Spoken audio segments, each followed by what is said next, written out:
Проблеми на турското малцинство в Западна Тракия.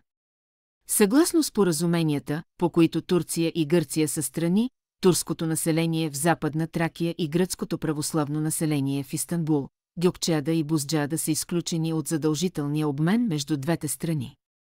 Днес има около 150 000 мюсюлмански турски малцинства в Западна Тракия, които са получили статут на малцинство от Лозанския договор от 1923 година. Членове 37 до 44 от договора от Лозана включват разпоредби относно правата на немюсюлманските малцинства в Турция. Член 45 гласи, че тези права, предоставени от Турция на немюсюлманските малцинства, се предоставят и от Гърция на мюсюлманското малцинство, намиращо се на нейна територия.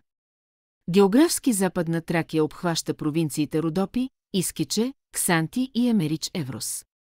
Има сериозни ограничения върху правата на малцинствата и поради потисническата политика срещу малцинството, процентът на населението, който е бил 65% през 20-те години на миналия век, е паднал до 30%, собствеността върху земята в региона, която е около 84% през 1923 година, спада до 25%. В Гърция има много османски исторически паметници и джамии. С течение на времето обаче много паметници не са успели да запазят съществуването си поради липса на необходимата поддръжка и ремонт. Въпреки че джамията Султан Челеби Мехмед в Диметука, един от най-важните архитектурни паметници от ранния османски период на Балканите, пострада сериозно при пожар през 2017 година, до момента не е извършена ни най-малка работа по нейното възстановяване.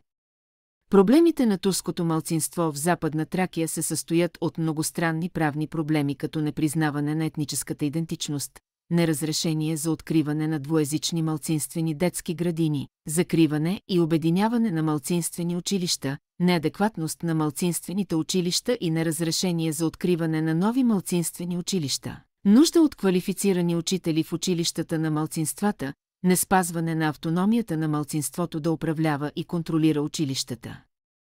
Ограничения в областта на религиозните свободи, незаконни действия по отношение на фондациите, жертви на член 19 и членове на малцинството, които са били лишени от гръцки език, гражданството и неравенствата в нивото на политическо представителство.